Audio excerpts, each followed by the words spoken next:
Hi, and welcome to this new and very exciting section of the course. And in this section, so throughout the lectures of this section, you will be learning how to generate visualizations on the browser with Python.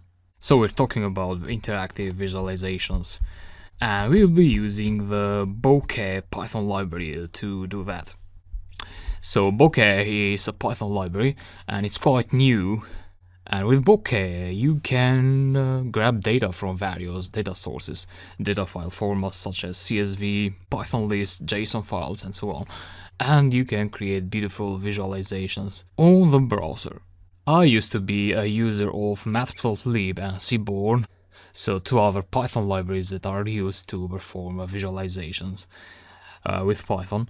But I would say Bokeh is more modern. And once I introduce it to you, I'm sure you'll be using it for your data visualization projects.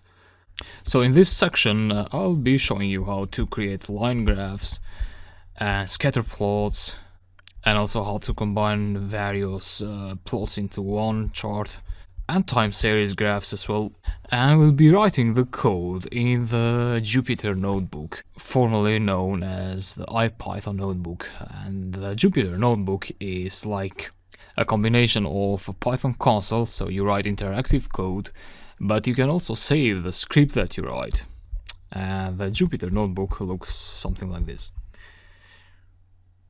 Okay, and I'll show you how to install the Jupyter notebook in the next lecture. And so Jupyter is great for doing data analysis and visualizations and web scraping and other exploratory analysis. So I'm sure you'll love it. And yeah, let's move on to the next lecture.